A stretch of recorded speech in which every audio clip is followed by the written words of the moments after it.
Heading دوسرا معیار، سیرت النبی صلی اللہ علیہ وسلم میں بنون انسان کی ایمانیات و اعمال اور جملہ انبیاء کی قوتیں اور ہدایت کامل طور پر موجود ہیں۔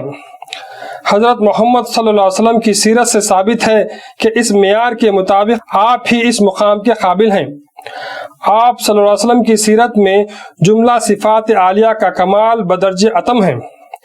یہ کامل وجود سپاہیوں میں سپاہی، سالاروں میں سالار، مزدوروں میں مزدور، بادشاہوں میں بادشاہ، شہنشاہوں میں شہنشاہ، کسانوں میں کسان، کاروباریوں میں کاروباری، امیروں میں امیر، عابدوں میں عابد، پیروں میں پیر، عارفوں میں عارف، مجاہدوں میں مجاہد، تاجروں میں تاجر، خادموں میں خادم نظر آتے تھے۔ یتیموں، کمزوروں، غریبوں وغیرہ سے انتہائی شفقت سے پیش آتے تھے۔ عابدوں اور خادموں میں محبت سے، عالموں میں عزت سے، ظالموں میں غصے سے، دشمنوں میں رعب و داب سے رہتے تھے۔ جملہ انبیاء ماسبق کی تمام خصوصی صفات عالیہ بدرج اتم آپ صلی اللہ علیہ وسلم میں جھلکتی تھیں۔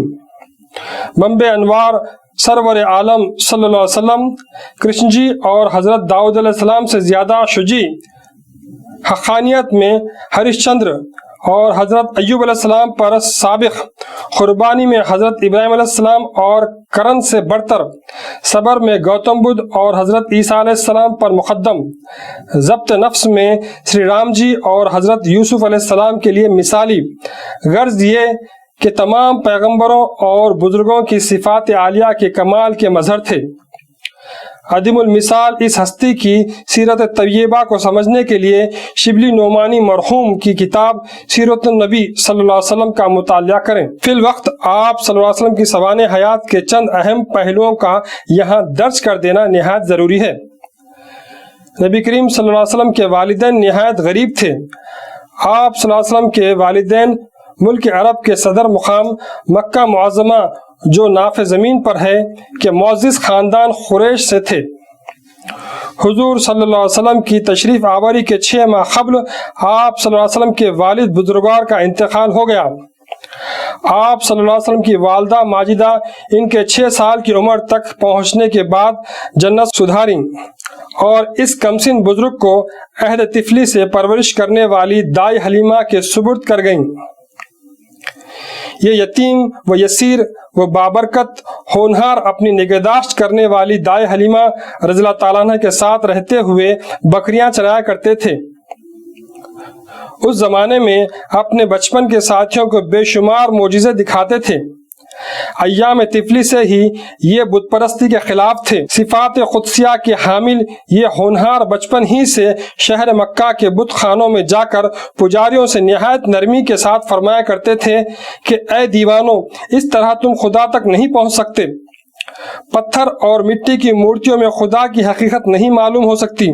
جانے جانان عالم ذات رب العالمین تک پہنچنے کے لیے عقیدت و خشیت، غور و فکر اور عرفان نفس نہایت ضروری ہیں۔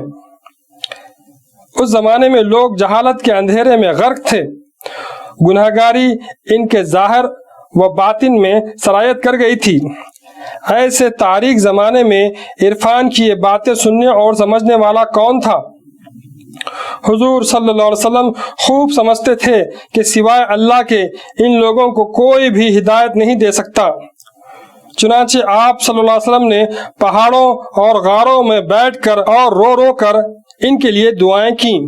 اے اللہ، ان لوگوں کی جہالت کو دور کر کے اور اپنے نور سے ان کے قلوب منور کر کے ان بے کسوں کی دستگیری فرما۔ آپ صلی اللہ علیہ وسلم کے قلب میں تمام عالمین کے لیے عہد طفلی ہی سے رحمت و محبت کوٹ کوٹ کر بھری ہوئی تھی۔ عالم جوانی میں آپ صلی اللہ علیہ وسلم نے تجارتی سفر اختیار کیے اور اس وقت تجارت ہی آپ صلی اللہ علیہ وسلم کا ذریعہ معاش تھا۔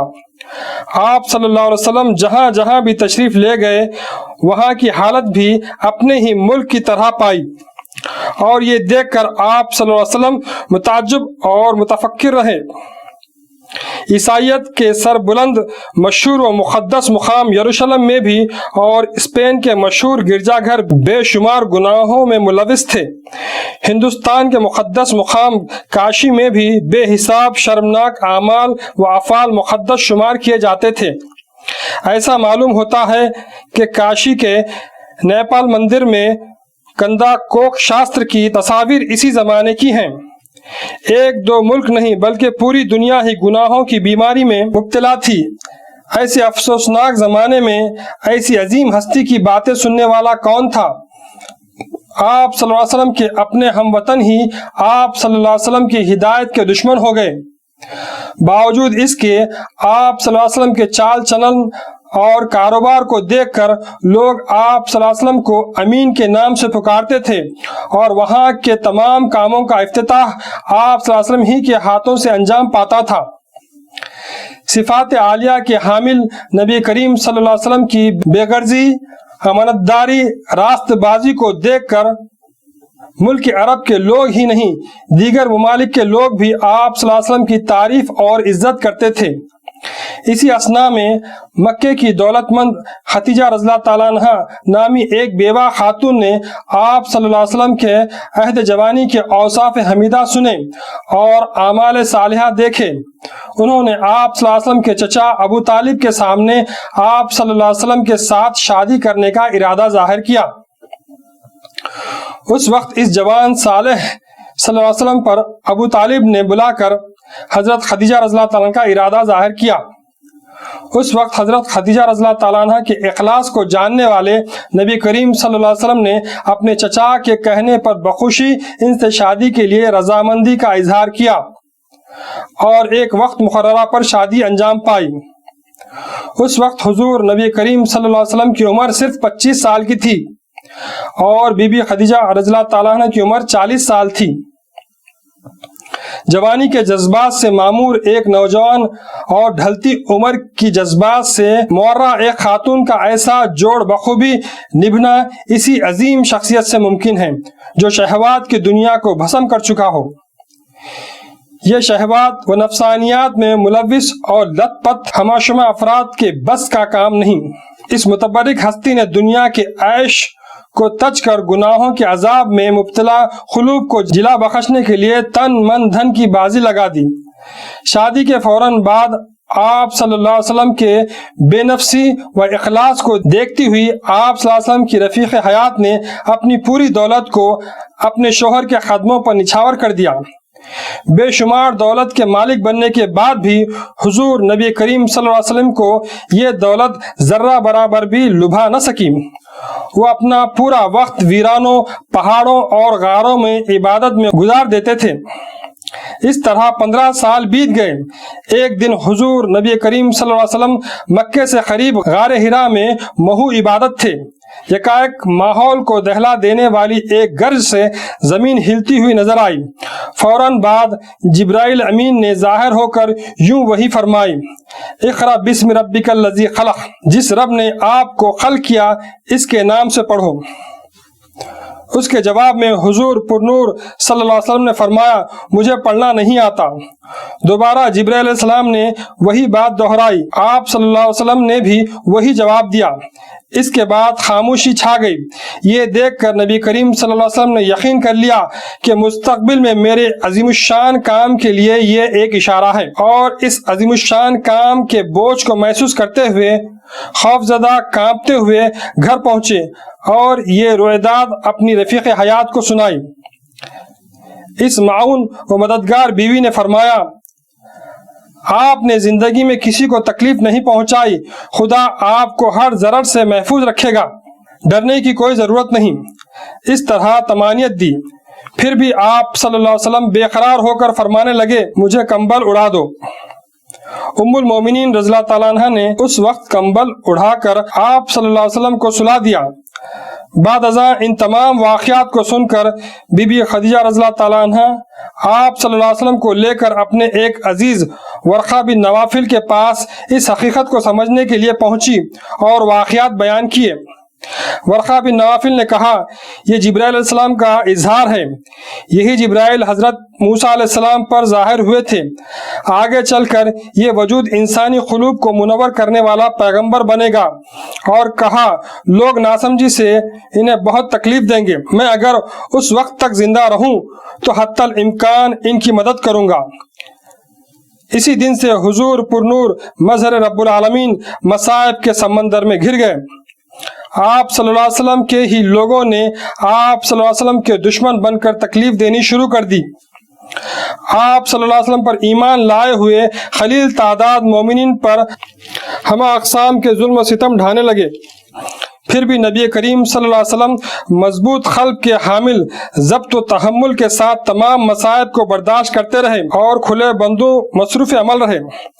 اس نیک کام کی اشاعت دیکھ کر ایک دن دشمن مشتعل ہو کر جمع ہوئے کہ نئے مذہب کے بانی ہمارے مذہب کے اس دشمن کو کسی طریقے سے بھی ختم کر دیا جائے۔ اس مظہر خدا پیغمبر صلی اللہ علیہ وسلم کو قتل کرنے کے لیے عمر نامی ایک سردار کو تیار کر کے حضور نبی کریم صلی اللہ علیہ وسلم کے گھر بھیجا۔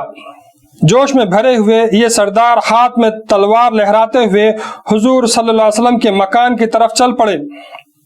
قتل کے ارادے سے آنے والے عمر گھپ اندھیرے میں حضور صلی اللہ علیہ وسلم کے مکان کے قریب آ کھڑے ہوئے۔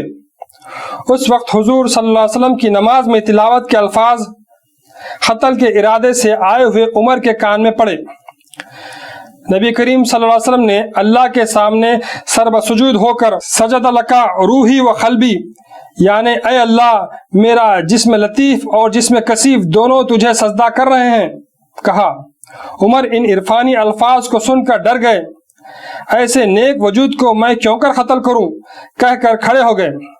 نماز کے بعد نبی کریم صلی اللہ علیہ وسلم باہر تشریف لائے۔ تاریکی کی وجہ سے عمر نظر نہیں آئے، پھر بھی پاؤں کی آہٹ پر نبی کریم صلی اللہ علیہ وسلم نے پوچھا کون ہے؟ انہوں نے بآواز بلند کہا میں عمر ہوں۔ رسول اللہ صلی اللہ علیہ وسلم نے یہ سن کر فرمایا اے عمر کیا تم مجھے دن میں بھی نہیں چھوڑتے اور رات میں بھی؟ عمر نے کہا اے بزرگ آپ میرے لیے خدا سے دعا فرمائیے، یہ کہہ کر چلے گئے۔ حضور نبی کریم صلی اللہ علیہ وسلم اشاعت اسلام کے لیے مختلف مصائب جھیلتے رہے۔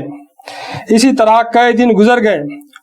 دشمن اس کام کو تاراج کرنے کے لیے جتنی کوششیں کرتے تھے اتنا ہی یہ دین پھیلتا گیا۔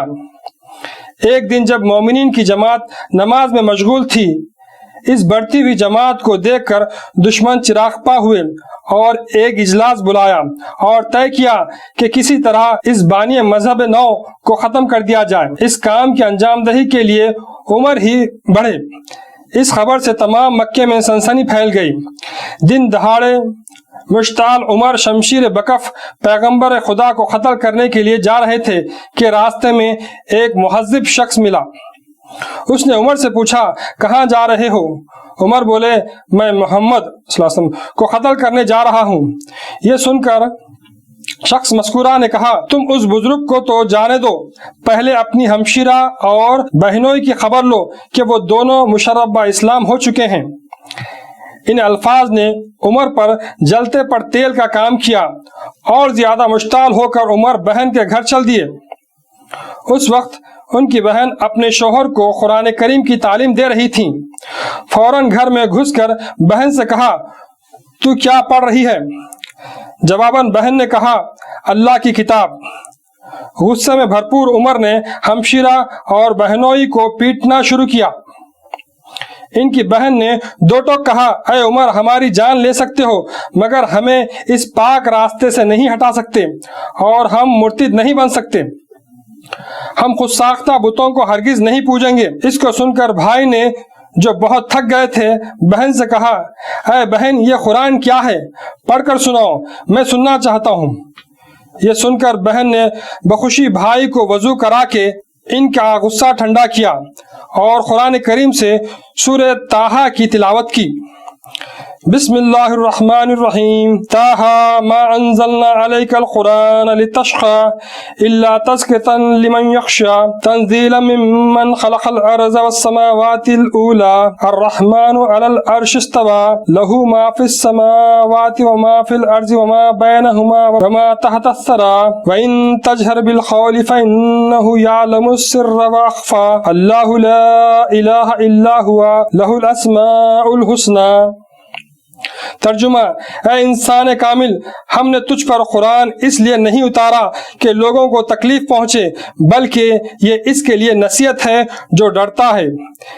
یہ اس کی طرف سے اتارا گیا ہے جس نے زمین اور بلند آسمانوں کو پیدا کیا، وہ رحمان ہے جو عرش پر قائم ہے۔ اسی کے لیے ہے جو کچھ آسمانوں میں ہے اور جو کچھ زمین میں ہے اور جو ان دونوں کے درمیان ہے اور جو گیلی مٹی کے نیچے ہے، اور اگر تو پکار کر بات کہے تو وہ بھید کو، اس سے مخفی بات کو بھی جانتا ہے۔ اللہ اس کے سوا کوئی معبود نہیں، اچھے نام اسی کے ہیں۔ عمر رضی اللہ تعالیٰ عنہ یہ کلام ربانی سن کر بے ساختہ بولے کہ اس میں کوئی بھی قابل اعتراض بات نہیں اور یہی دین حق ہے۔ وہاں سے نبی کریم صلی اللہ علیہ وسلم کی طرف چل پڑے۔ راست باز نبی کریم صلی اللہ علیہ وسلم اور آپ صلی اللہ علیہ وسلم کے صحابہ تمام دینی امور چھپ کر انجام دیتے تھے۔ اپنے متبعین کے ساتھ آپ صلی اللہ علیہ وسلم ایک مکان میں درس و تدریس میں منہمک تھے۔ اسی دوران عمر رضی اللہ تعالیٰ عنہ وہاں پہنچ کر بند دروازہ کھولنے کے لیے آواز دی۔ صحابہ رضی اللہ تعالیٰ عنہم اجمعین میں سے ایک نے دروازے کے سوراخ میں سے جھانک کر شمشیر بکف عمر رضی اللہ تعالیٰ عنہ کو دیکھ کر باور کیا کہ ان کی نیت ٹھیک معلوم نہیں ہوتی۔ پھر انہوں نے ان کی آمد کی اطلاع حضور صلی اللہ علیہ وسلم کو دی۔ دلوں کے راز سے باخبر مقبر صادق صلی اللہ علیہ وسلم نے بلا خوف دروازہ کھولنے کا حکم صادر فرمایا۔ آپ صلی اللہ علیہ وسلم کے حکم سے جو ہی دروازہ کھلا، عمر رضی اللہ تعالیٰ نے اندر داخل ہو کر ببانگ دہل کلمہ طیبہ لا الہ الا اللہ محمد رسول اللہ پڑھا اور داخل اسلام ہو گئے۔ اچانک اس تبدیلی حالات پر سب نے خوشی میں ڈوب کر بآواز بلند ایک ساتھ نعرہ تکبیر کہا۔ یہ ان کے لیے کیسی عمدہ ساعت سعید تھی۔ کل تک جو شخص آپ صلی اللہ علیہ وسلم کا جانی دشمن اور آپ صلی اللہ علیہ وسلم کے قتل کے در پہ تھا، وہی آج انتہائی عقیدت کے ساتھ زمرے صحابہ میں داخل ہو گیا۔ یہ کیا معجزہ خداوندی ہے۔ اس کے بعد صحابہ رضی اللہ تعالیٰ عنہم اجمعین کی جماعت بڑھتی ہی گئی اور امور دینی کھلے بندوں انجام دینے لگے۔ حق پرستوں کی اس جماعت کی دن دگنی رات چوگنی ترقی دیکھ کر دشمنان اسلام چراغپا ہو گئے اور آپ صلی اللہ علیہ وسلم کی تبلیغ میں سدراہ بن گئے۔ اس صورتحال پر پیغمبر خدا صلی اللہ علیہ وسلم امن کے پیکر مکہ چھوڑ کر قریبی شہر طائف پہنچے اور وہاں تبلیغ فرمانے لگے۔ ان کے پیچھے جا کر ان کے چچا ابو لہب نے دوران تبلیغ مجمع میں یوں چیخنا شروع کر دیا، اے لوگو، میرا یہ بھتیجا پاگل ہو گیا ہے، اس کی باتوں پر کان نہ دھرو۔ اس کے باوجود حضور صلی اللہ علیہ وسلم اس مغضوب اور حاسد کی بکواس کی پرواہ نہ کرتے ہوئے تبلیغ میں مصروف رہے۔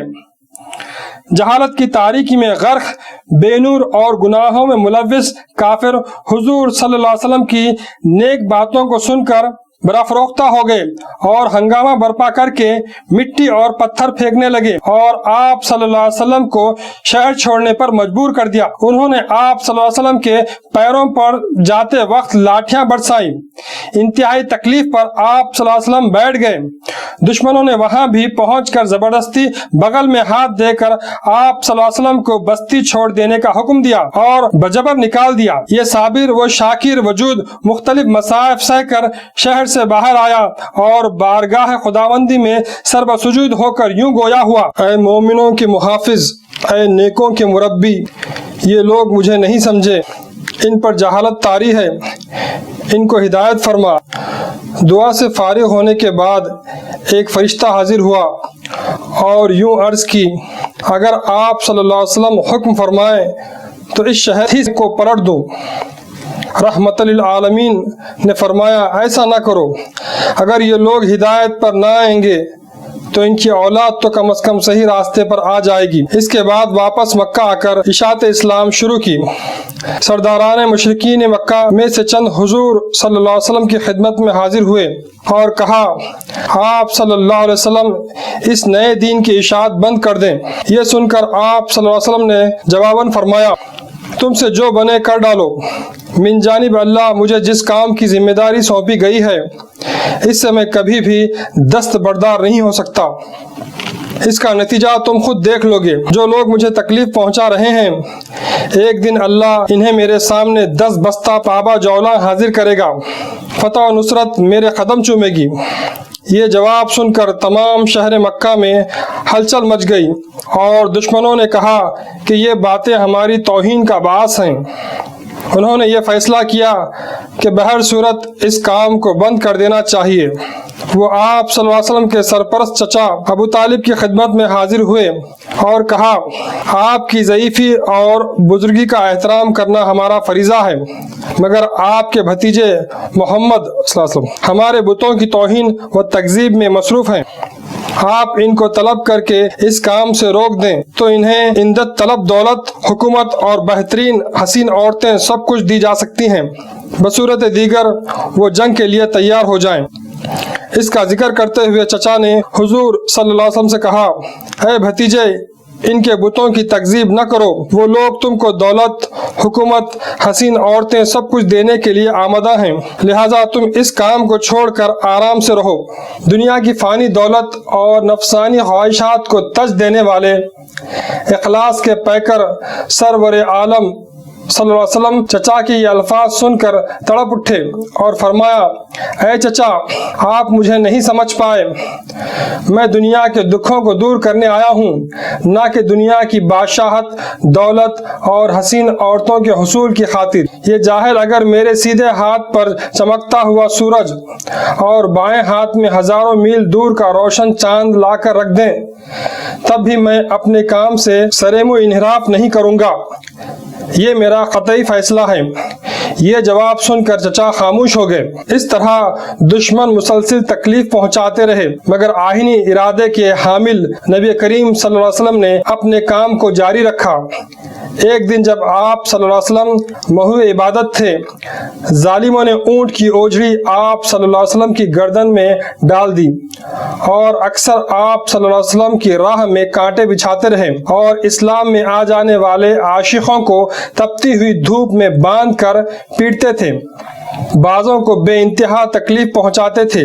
اس طرح 13 سال ناگفتہ بنقصانات و تکالیف برداشت کرنے کے بعد نبی کریم صلی اللہ علیہ وسلم نے اپنے صحابہ رضی اللہ عنہم کو دوسرے ممالک کی طرف ہجرت کر جانے کا حکم صادر فرمایا۔ اسی حکم کے تحت بعض صحابہ رضی اللہ عنہم ملک حبشہ، مصر، مدینہ وغیرہ علاقوں کی طرف ہجرت کر گئے۔ دشمن روسائے مکہ نے نبی کریم صلی اللہ علیہ وسلم کے قتل کی سازش تیار کی۔ مومنین کے محافظ اللہ رب العالمین نے بذریعہ وحی حضور نبی کریم صلی اللہ علیہ وسلم کو اس سازش سے باخبر کر دیا۔ اس وقت آپ صلی اللہ علیہ وسلم نے اپنے مصاحب خاص ابوبکر صدیق رضی اللہ تعالیٰ عنہ کو اس سے آگاہ فرمایا اور کہا کہ اللہ کا حکم ہے کہ ہم اس شہر مکہ کو چھوڑ دیں، لہٰذا ہمیں اس مقام کو چھوڑ دینا چاہیے۔ مقام ہجرت کا علم نہ ہونے کی وجہ سے حضور صلی اللہ علیہ وسلم اللہ کی بارگاہ میں دوبارہ رجوع ہوئے۔ اس حالت میں آپ صلی اللہ علیہ وسلم کو ایک شہر باغوں والا دکھایا گیا، وہ مدینہ یا یمامہ کی طرح معلوم ہوا۔ آپ صلی اللہ علیہ وسلم نے مدینہ شہر ہی کو ہجرت کے لیے موزوں تر سمجھ کر اسی رات ہجرت کی تیاری شروع کر دی۔ تھوڑی رات گئے عزم راسخ کے حامل نبی کریم صلی اللہ علیہ وسلم نے اپنے داماد اور صحابی حضرت علی رضی اللہ تعالیٰ عنہ کو اپنے بستر پر لٹا دیا اور خود ماں ابوبکر رضی اللہ تعالیٰ عنہ کے اونٹ کے چرواہوں کے بھیس میں زادرہ سمیت عازم مدینہ ہوئے۔ اثناء راہ صبح ہونے سے قبل ایک غار کو دیکھ کر اونٹ کو چھوڑ دیا اور دونوں غار میں چھپ گئے۔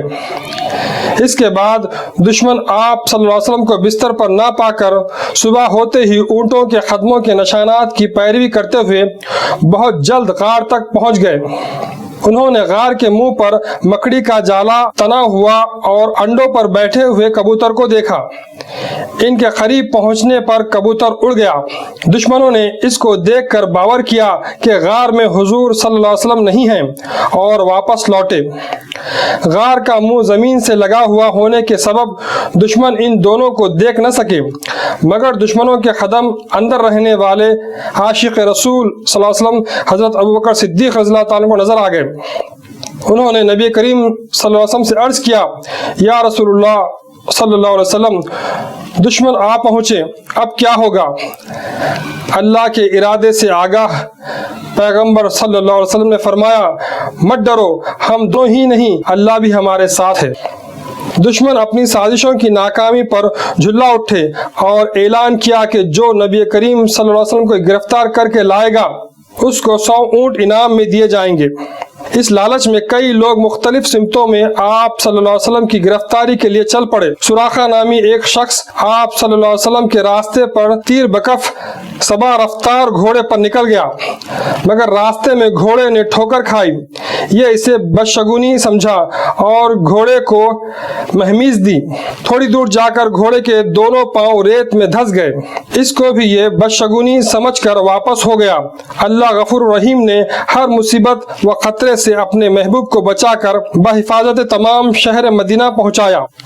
شہر مدینہ میں بھی چند دن گزرے۔ آپ صلی اللہ علیہ وسلم کی تبلیغ نے کئی حق پرست لوگوں کو مشرب اسلام کیا۔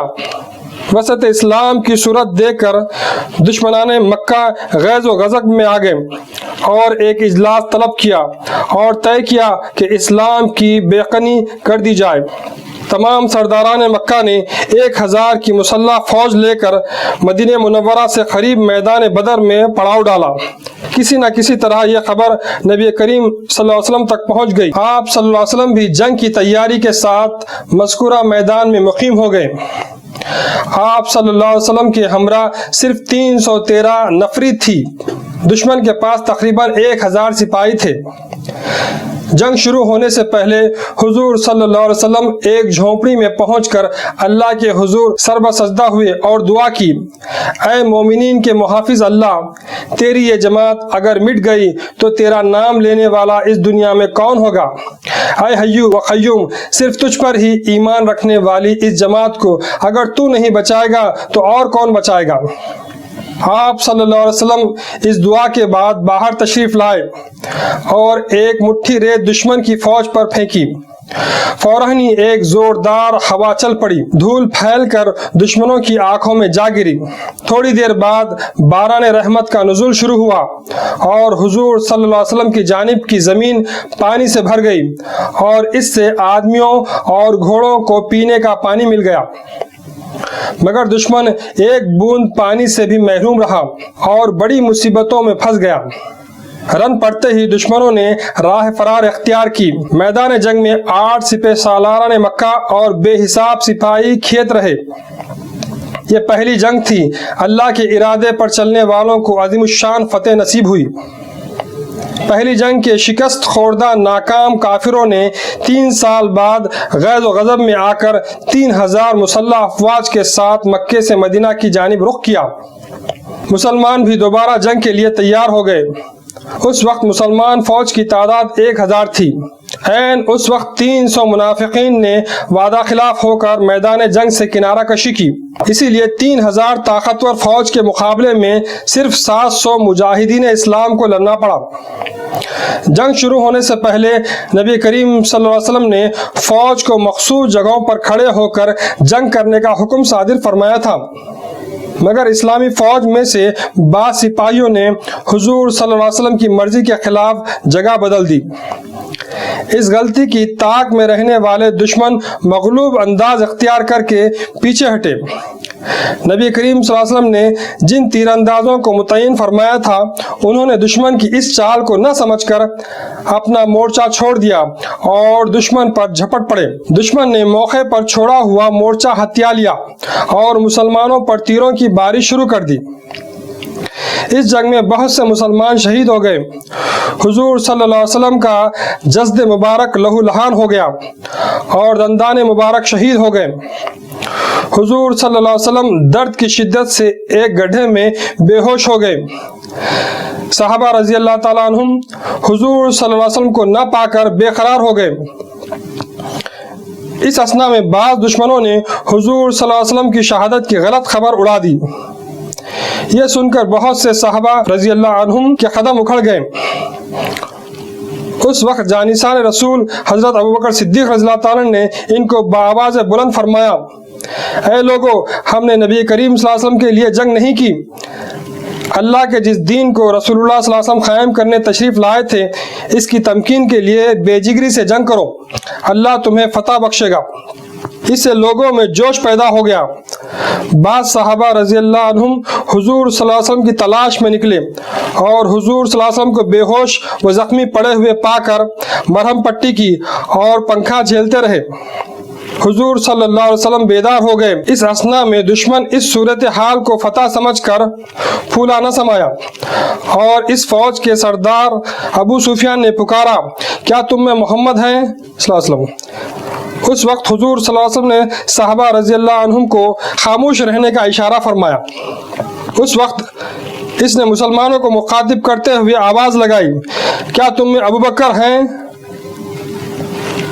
اس پر بھی حضور صلی اللہ علیہ وسلم نے صحابہ کو خاموش رہنے کی ہدایت فرمائی۔ پھر سے بارہ اس نے پکار کر پوچھا، کیا تم میں عمر ہیں؟ اس کا بھی مسلمانوں نے کوئی جواب نہیں دیا۔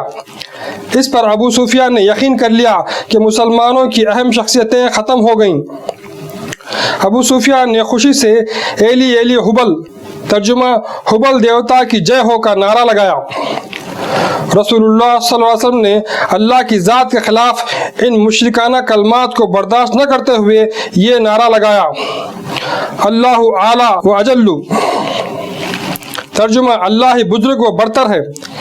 اس نعرے کے بعد شمشیر بکف گھوڑے پر سوار جوش و خروش کے ساتھ جنگ کرنے لگے۔ بعد میں گھمسان کی جنگ شروع ہو گئی۔ اللہ والوں نے دشمن فوج کو بھگا دیا۔ تیسرے سال مکے والے دوبارہ جنگ کے لیے آئے۔ اسی زمانے میں اطراف مدینہ کے قبائل بھی آمادۂ جنگ پائے گئے۔ اس سازش سے نبی کریم صلی اللہ علیہ وسلم باخبر تھے، چنانچہ آپ صلی اللہ علیہ وسلم نے اطراف مدینہ ایک خندق کھدوائی۔ خندق کھودتے وقت خود بھی صحابہ رضی اللہ تعالیٰ عنہ کی میت میں بخوشی مصروف کار رہے۔ آپ صلی اللہ علیہ وسلم نے دوران کھدائی ایک چٹان کو توڑتے ہوئے ایران و روما کے محلات کے نظارے دیکھے۔ اس کیفیت کو صحابہ رضی اللہ تعالیٰ عنہم پر واضح کر کے فرمایا، ہم کو اللہ پاک ایران و روما کے محلات کا مالک بنانا چاہتا ہے۔ چنانچہ تھوڑے ہی دن بعد ایران و روما مسلمانوں کے قبضے میں آ گئے۔ ایک دن نبی کریم صلی اللہ علیہ وسلم نے خود کو ماں صحابہ رضی اللہ عنہم حج کرتے ہوئے دیکھا۔ فوراً ہی آپ 1400 صحابہ کے ساتھ غیر مسلح با ارادہ حج مکہ روانہ ہوئے۔ کفاران مکہ نے غیر مسلح آتے ہوئے مسلمانوں کی قوت کا اندازہ لگانے کے لیے ایک سردار کو بھیجا۔ سردار کے پہنچنے کے وقت آپ صلی اللہ علیہ وسلم نماز کے لیے وضو فرما رہے تھے۔ آپ صلی اللہ علیہ وسلم کے صحابہ رضی اللہ عنہم پتھر کے اطراف بیٹھ کر وضو کا ایک قطرہ بھی ضائع کیے بغیر اس پانی کو اپنے ہاتھوں اور منہ پر مل رہے تھے۔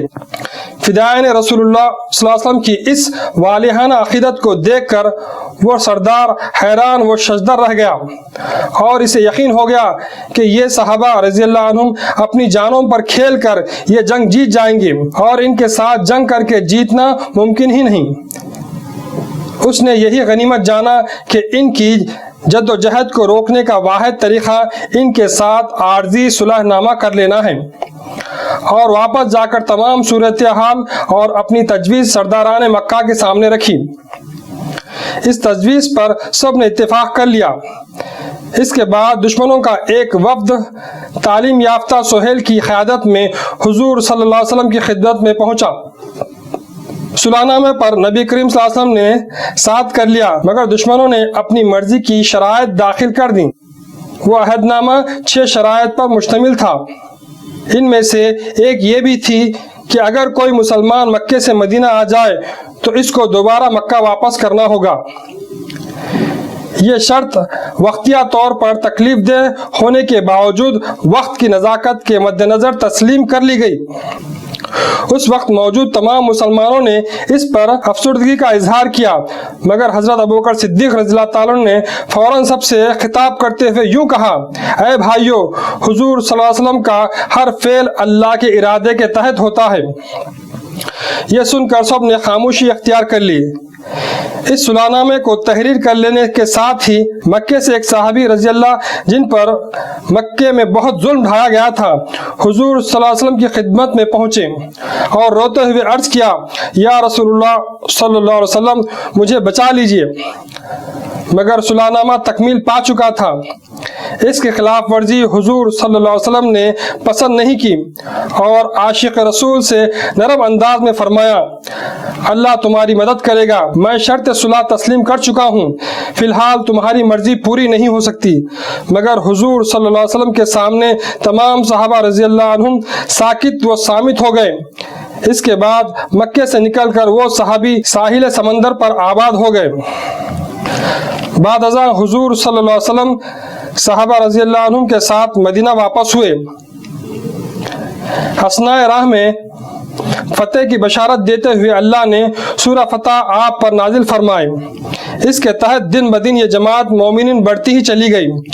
چند ہی دنوں میں مکے کے بے شمار افراد مشرف اسلام ہو کر ساحل سمندر تک حضرت ابو جندل رضی اللہ تعالیٰ کے پاس پہنچنے لگے۔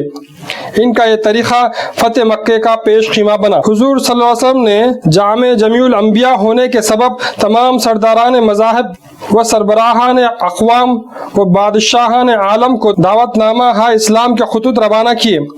جب اس میں سے ایک خط شاہ ایران کے نام پہنچا تو اس نے غیظ و غضب کے عالم میں اس کو چاک کر دیا اور اپنے درباریوں سے کہا کہ ملک عرب کے ایک شخص نے دعوی پیغمبری کیا ہے، جاؤ اسے گرفتار کر کے لے آؤ، اگر وہ آنے کے لیے تیار نہ ہو تو کہو کہ پیچھے فوج آ رہی ہے۔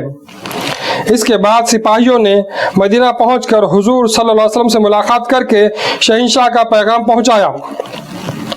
مقبر صادق مظہر رب العالمین سرور عالم صلی اللہ علیہ وسلم نے ان سپاہیوں سے فرمایا، جس طرح تمہارے بادشاہ نے میرے دعوت نامے کو چاک کر دیا، اسی طرح تمہارا بادشاہ بھی ٹکڑے ٹکڑے کر دیا جائے گا اور تمہاری حکومت ایران پر مستقبل قریب میں ہم قابض ہوں گے۔ جیسے ہی یہ سپاہی واپس پہنچے تو ان کا بادشاہ ٹکڑے ٹکڑے کر دیا گیا تھا اور فرمان رسول اللہ صلی اللہ علیہ وسلم کے کچھ ہی دنوں بعد پورا ایران مسلمانوں کے قبضے میں آ کر مشرف اسلام ہو گیا۔ اسی طرح ایشیائے کوچک کا ایک بادشاہ بھی اس جرم کا مرتکب ہونے کے سبب برباد ہو گیا اور اس کا ملک تاراج ہو گیا اور بقیہ بادشاہوں میں سے کئی ایک مشرف اسلام ہو گئے۔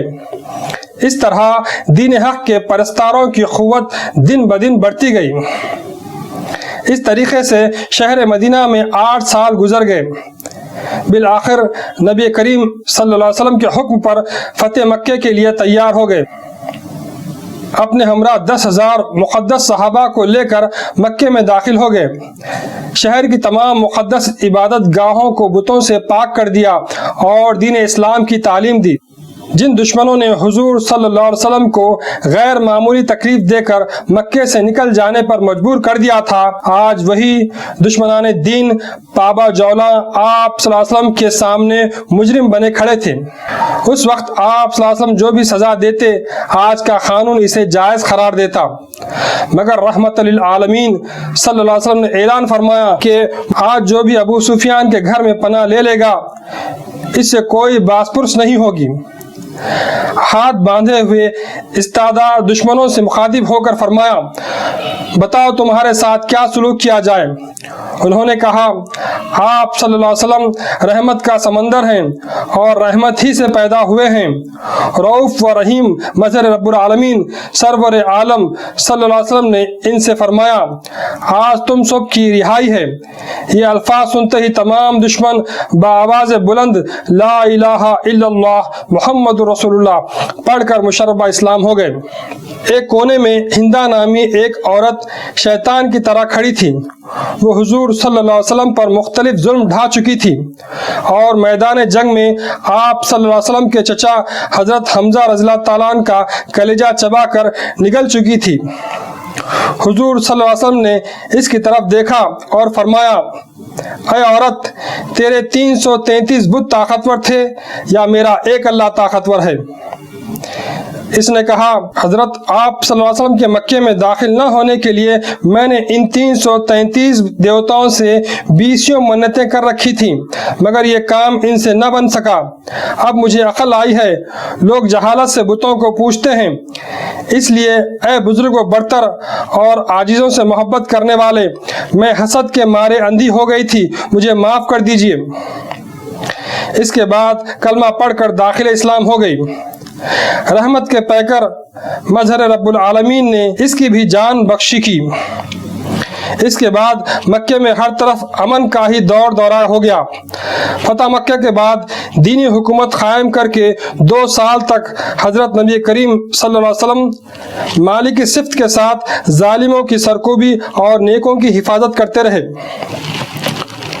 جو شخص عہد طفلی میں یتیم و یسیر بن کر وسیع ریگستان کے علاقے سے نفی کے مقام سے ابھرتا ہوا اپنے ہی لوگوں سے پہنچنے والے مصائب کے سمندر میں خدا پر ایمان و یقین کی کشتی میں سوار صبر و تحمل کے پتوار سے اس کو کھیتا رہا، وہی انسان کامل آج ملک عرب کا شہنشاہ بنا ہوا براجمان ہے۔ کیا یہ سب اس کی قدرت کا کھیل نہیں ہے؟ کیا اس سے یہ ثابت نہیں ہوتا کہ من جانب اللہ آنے والا وجود ابتدا میں بے شمار تکالیف سہ کر بالآخر کامیاب و کامران و سرخرو ہو جاتا ہے؟ اس فانی اور عارضی سکھ دینے والی دنیا پر بھروسہ کر کے لوگ مولکے کی طرح نمودار ہونے والے اللہ والوں کو اول مصائب کا نشانہ بناتے ہیں۔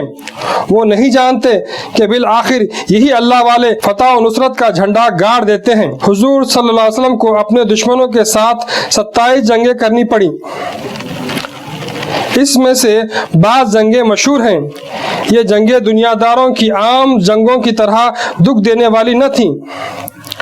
نبی کریم صلی اللہ علیہ وسلم ہمیشہ جنگ میں پیش رہتے ہوئے بنفس نفیس مصروف جنگ رہتے تھے۔ جنگ حنین میں آپ صلی اللہ علیہ وسلم نے خود بڑھ کر صحابہ رضی اللہ عنہم کو بآواز بلند کہا، انا النبی لا کذب انا ابن عبد المطلب، یعنی میں یقیناً نبی ہوں، کاذب نہیں ہوں، میں عبد المطلب کا بیٹا ہوں، اور جوش دلا کر آمادہ جنگ کیا۔ حضور صلی اللہ علیہ وسلم نہایت دلیرانہ طور پر جنگ کی حکمت عملی اختیار کرتے تھے۔ ایک دن مدینے کے باہر لوگوں کا بہت شور و غل سنائی دیا۔ جب لوگ اسے دیکھنے گھروں سے باہر آئے تو دیکھا کہ حضور صلی اللہ علیہ وسلم خود گھوڑے پر سوار اسی سمت سے صورتحال کا جائزہ لے کر واپس آ رہے تھے۔ آپ صلی اللہ علیہ وسلم نے فرمایا، کوئی اندیشہ نہیں، واپس لوٹ جاؤ۔ یہ ایک ہی واقعہ نہیں، اور ایسے کئی واقعات آپ صلی اللہ علیہ وسلم کی حکمت عملی کی سیرت میں موجود ہیں۔ بنی انسان کے لیے جن جن خوبیوں کی ضرورت ہے وہ تمام مکمل طور پر آپ صلی اللہ علیہ وسلم میں موجود تھیں۔ باوجود شجاع سے شجاع تر ہونے کے آپ صلی اللہ علیہ وسلم میں امتیازی خصوصیت یہ تھی کہ گھمسان کی جنگ میں بھی آپ صلی اللہ علیہ وسلم کے ہاتھوں کوئی مارا نہیں گیا۔ یہی ایک خوبی آپ صلی اللہ علیہ وسلم کے مظہر رب العالمین ہونے کی بہت بڑی دلیل ہے۔ جس طرح قاتل و مقتول سے اللہ کی ذات پرے ہے، بھائی نہیں آپ صلی اللہ علیہ وسلم کی ذات بابرکت بھی اسی طرح قتل و قتال سے الگ تھلگ ہے۔ خواہشات نفسانی پر مکمل غلبہ پا کر آپ صلی اللہ علیہ وسلم کئی صورتوں میں ظاہر ہوتے ہوئے بالآخر نبیوں کے نبی بن کر جلوہ افروز ہوئے۔ یہی کائنات عالم کے منبع انوار صلی اللہ علیہ وسلم ہیں۔ مختلف صورتیں میں لیے ہوئے تمام دنیا کی ربوبیت کرنے کے لیے فرد واحد اور سراجم منیرہ بن کر جگت گرو یعنی سرور عالم صلی اللہ علیہ وسلم کے منصب پر فائز ہوئے۔ جو وجود عالم انسانیت کے لیے نمونہ بن کر نمودار ہوا ہے، اس کی صفات عالیہ اور اوصاف حمیدہ کا تفصیلی تذکرہ ضروری ہے۔